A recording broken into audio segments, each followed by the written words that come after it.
The Influencer's Edge is brought to you by the Rapid Sales Accelerator. If you're ready to skyrocket your sales by 30% or more in just 90 days, then you need to claim your free training right now. You'll learn 4 words that will compel your prospects to trust you like they were children within the first 3 to 5 minutes of any conversation across any platform and any medium. You'll learn how to give your prospects objection amnesia, to crush objections like, I need to talk to my spouse, or I need more time to think it over, or it's too expensive. If you'd like to claim your free training now, go to www.paulrossbook.com. Do it before your competition does it now. Welcome to the Influencer's Edge. This is the place where you come to get the latest breakthroughs, cutting-edge insights, tools, and techniques to leapfrog over the pack in sales, persuasion, and influence. Be sure you visit our website at www.theinfluencersedge.com. And while you're there, subscribe to us via your favorite network. Now sit back, tune in, and enjoy today's episode. All right, welcome back to the Influencer's Edge. We have a superstar in his field today, Joe Crisera. Crisara, you say Crisara, I say Crisera. I had the privilege of meeting Joe through a mutual friend. We sat down and had dinner. It was quite the interesting conversation, to say the least. And Joe and I were talking before the show actually started about how this is not the typical podcast, how I'm going to get into his mind and figure out what makes him tick. So let's go through your bio. You got a long bio. We always ask in the form a short bio. You've got a long ass bio. So Joe is America's service sales coach, a worldwide sales educator, and entrepreneur. What do you mean by sales educator as opposed to a sales coach or a sales trainer? Well, I don't really think coaching, Paul, can really begin unless you have been trained. So I think the training is where it begins. But before I get too far with this, I do want to say that night we met with our mutual friend, the only thing that was bad about that is it ended. I was definitely looking forward to extend our relationship today, and definitely thank you for the effort. And I don't want to plug anybody, but if you really want to learn about, take what I teach about verbal packaging and verbal skills and expand on that, Paul Ross is your guy. So I would definitely recommend making a friendship with Paul like I have. And my only regret is that I haven't talked to you enough, Paul. So that's it. But, I think sales education to me is, it starts with education. I think education creates transformation because we're only as good as we know. I don't blame anybody for not being good at influencing or persuading people. I only say they're just uninformed. And I think there's 2 groups of the population.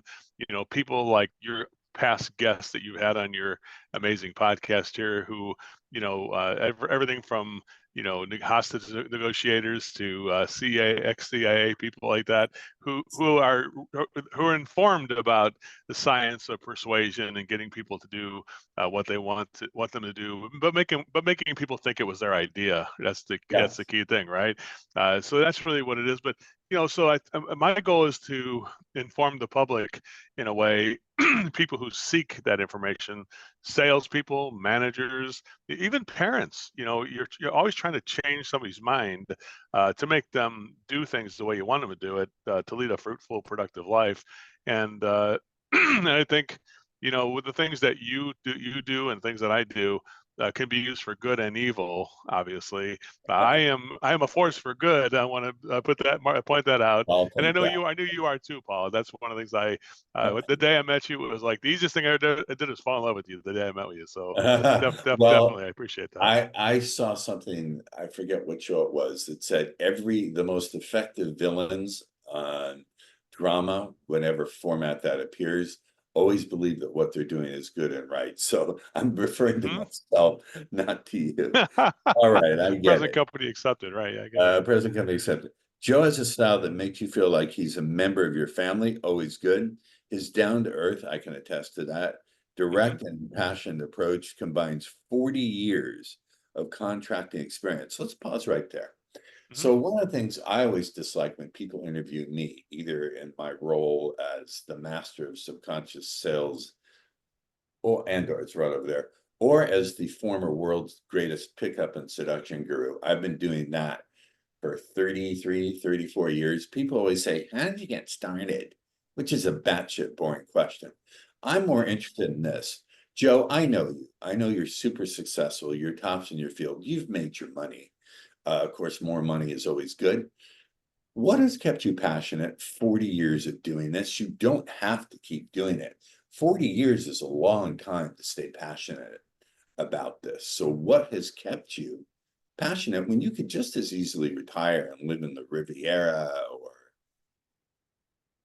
Well, I tell you what, Paul, um, as much as the financial benefits we need to have a place like behind me, it's like it's not cheap to have this kind of a facility. And anybody who wants to come and visit me at Service MVP here in Culver City, California, you're welcome, and we can sit down at one of those tables over there. We can talk and go over there. I just love to meet people. But by the way, go ahead. push pause. My family lives in Beverly Hills. So next time I come up and the schedule is right, I'm going to take you up on that. We'll go. You have to stop here. This is anybody who's listening to this podcast, you got to stop in Culver City at the Service MVP Training Center.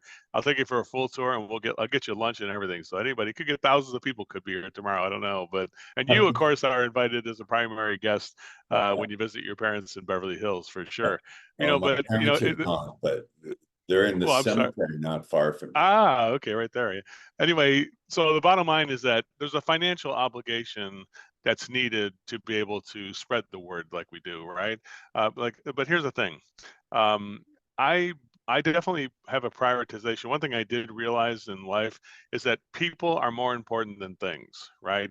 Money, real estate, everything we have can all be gone tomorrow with a fire, flood, hurricane, or something like that. And whenever you see people interviewed on the news, it's like, hey, how did you respond to that huge fire or that earthquake? And people are like, well, we just thank goodness our family is alive. That's that's you can replace everything else, right? And I think that's the thing that drives me is when I see the personal growth of an average person who was completely uninformed before, and they just try even a small bit of some of the science of communications, the science of connecting, the science of pricing, and they put some of these things into place, and all of a sudden it changes their life. And next thing you know, they are getting a new house and they're having expanding their family because they can afford to have more children. And I really think that what we teach it brings life to the world. It doesn't just it's a higher purpose than just what I do, because the effect is ripple effect is happening with hundreds of thousands of people who both read my book and tell other people, or use the book as a textbook, or visit your podcast and expand on it. So I really am so proud of if I go back, and if I ever someday when I went up in that cemetery, I just hope I look back and the ripples are still going, and that's really what motivates me, because I just love to see the positive impact it has had on other people, and have people deal with, listen, there's always conflict in all of our lives, and we have to be able to manage conflict and run to the conflict, as opposed to run away and wall off ourselves from the conflict. Whoa, So whoa, that's a so beautiful that's it. thing. So, You just so dropped go some ahead. gold. I'm not going to let you get away with Okay. dropping gold and not backing that.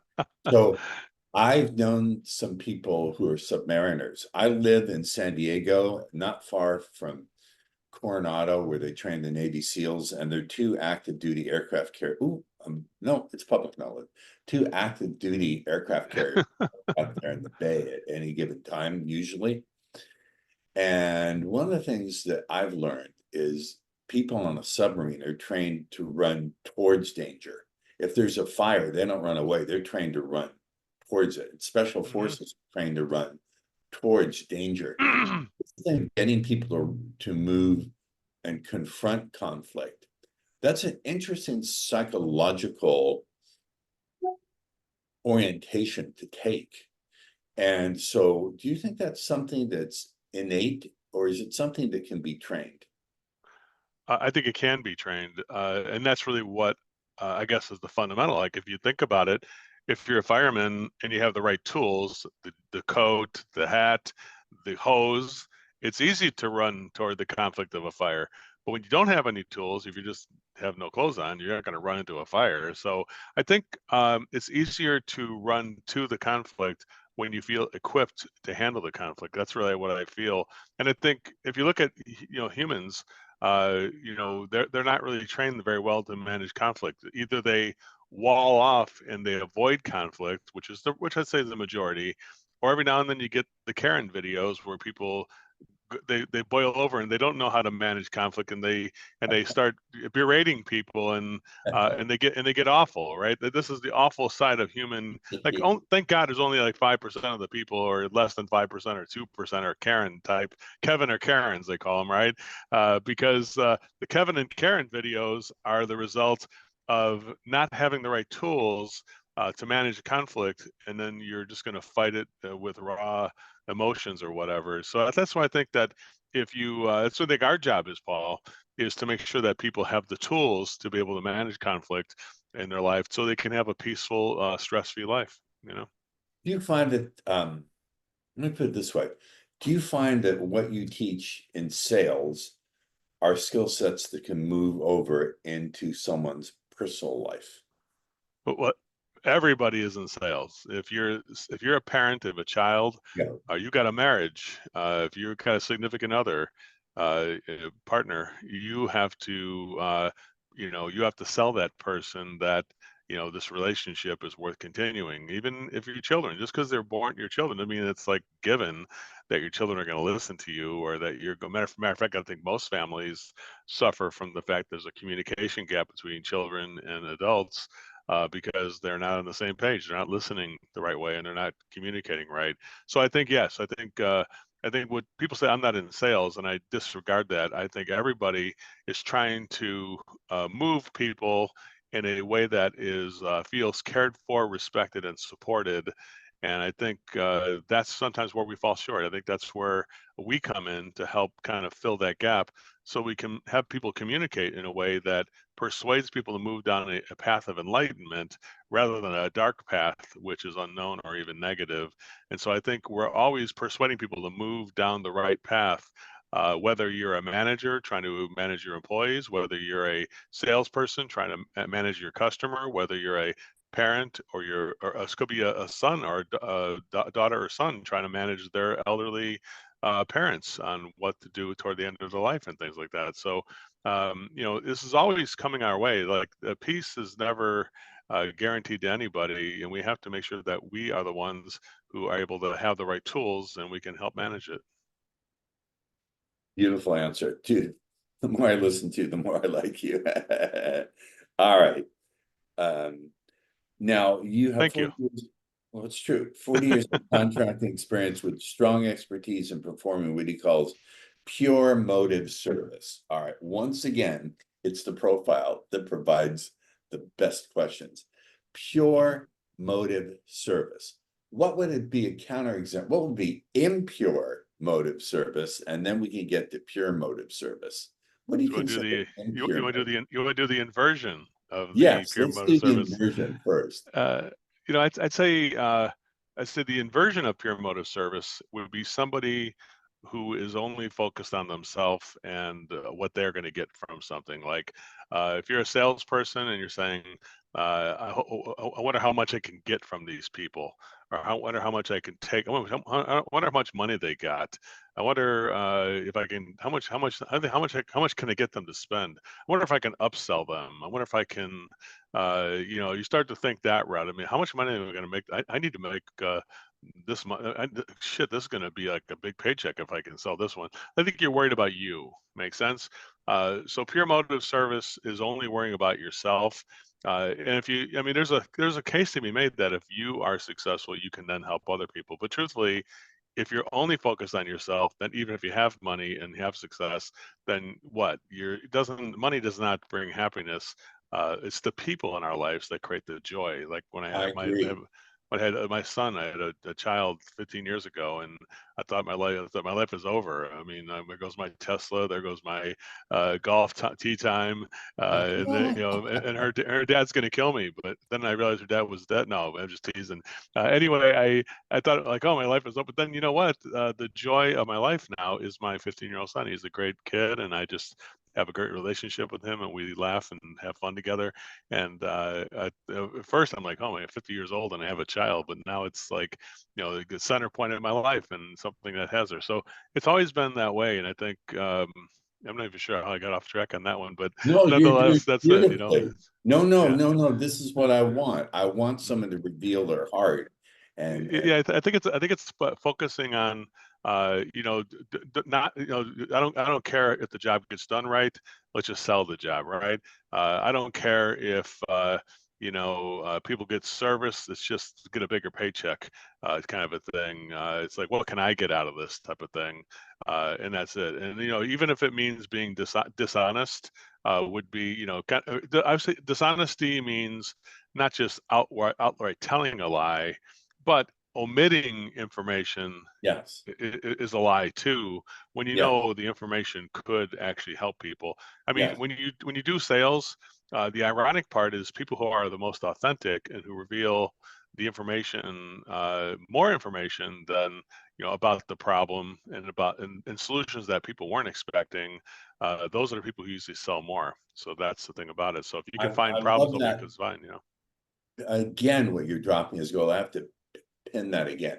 You said solutions that people were not expecting.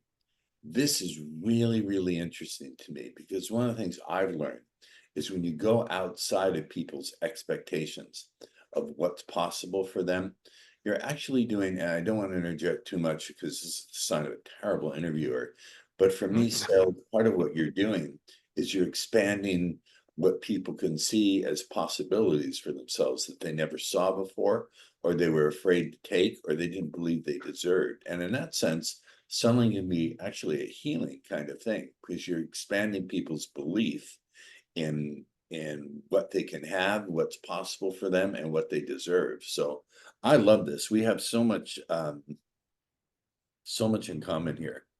I think to get back to that, pure motive service is the service provider truly believing in this. Like they are sold on the solution. You're sold on the better quality and reliability, the safety and health for your clients. So what's mental health or physical health they're going to get from this? What kind of peace of mind? To serve people, which means to not put the burden of the solution onto the client to have to do something once you buy it. We'll take care of everything after that. And then, making sure that it's customized and relevant so people get a sense of personalized, customized solution. And the problem's got to be personalized and customized too. And then finally, here's the at the end result of it, results from honesty. I always say honesty, even when it's not popular. How can you be complete? Honesty sounds like an easy thing. It's an easy thing to say people should do, but it's one of the hardest things to actually do when you want to shoot straight with somebody, but they might be devastated or it might not be popular when you bring that message to them. So the idea is how can you bring it in a way that would at least it still be the same message and it would be truthful and honest without shading it, but it would also be done in a way that has care, respect, and support when you deliver that message. Let's unpack. So that's very great conceptually. I agree with you. Let's unpack some specific examples. So let's say you're in some point in your sales process and you need to do that. What would be a specific example of the kind of language that you would use to handle that kind of thing so that the person doesn't take it as a personal attack or pressure? Well, I think it starts by digging deeper into the request that somebody's given you. So, handling the request, like I can tell you several examples in the service industries. Like I'll tell you just from people who have served me who had pure motive service, right? Like I remember I had a doctor and I said, "Yeah, I just need to get this medication because I moved here to California." And he said, "Well, Joe, we have to do a full medical and physical to make sure that the medication is going to interact with your body." I said, "I already know. It's doctor. my other doctor in Chicago said this is going to work fine, so I just need to get my prescription. I don't need any tests or anything like that. And he goes, Joe, if that's the way you're going to be, first of all, thanks for coming in my office, and it's a pleasure to meet you here. That you had millions of doctors you could have chosen, and you chose me, so thank you so much. Now, why did you choose me? He goes, I said, well, because one of my friends who I know said you're the best doctor, and I said, he goes, well, I am. Thank you. So I should say that. But here's the thing, Joe. If we're going to do it with me as a doctor, we have to go through the tests and everything else like that, just to make sure that what the other doctor, I want to confirm everything that they said is true. I mean, it might be all accurate, but I want to make sure. And sure enough, the doctor did all the tests and found something that the other doctor didn't find, right? And then I'm like, oh my goodness. He goes, Joe, what do you think now? It's like, oh, thank God I came here. I didn't realize that. I didn't realize I shouldn't eat bread. Like he told me the solution for diabetes was don't eat bread and pasta and rice. You have to stay away from that, you know. I'm like, what? I can't do that. What am I supposed to eat? I said, Joe, anything else, right?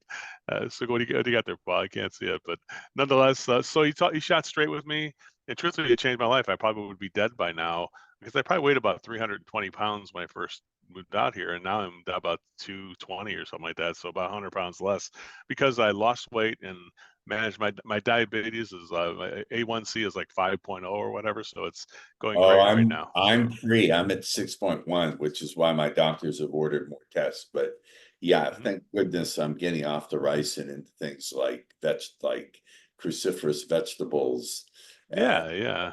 sizing more. Things so that was it. So at that I had a guy who I wanted to buy a sofa at a furniture place, and the guy said, well, Joe, if you want a sofa, just go to Sears and buy one. But if you want me to take a look at your home to see how our furniture would match with your decor, that I'd be happy to do that. It's a service. It's a service we do for free. Whoa. So he came to my house and looked at every room of the house, and next thing you know, I bought $58,000 in furniture See, because the guy decided to do pure motive service, which is I'm not just going to give you the cheapest thing. I'm going to make sure we do the job right it's to make it higher also, quality type of thing. Joe, if you think about it, it's also a pattern interrupt. It's not what people are expecting.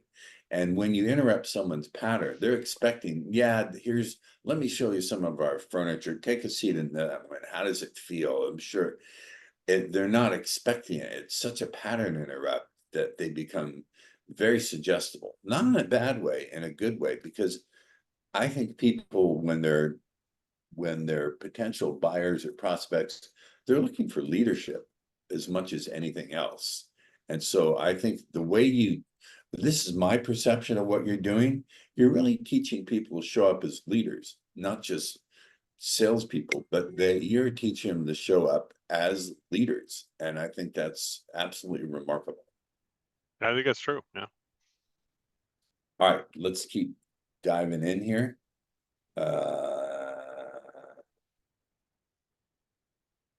Blah, blah, blah, blah, blah. So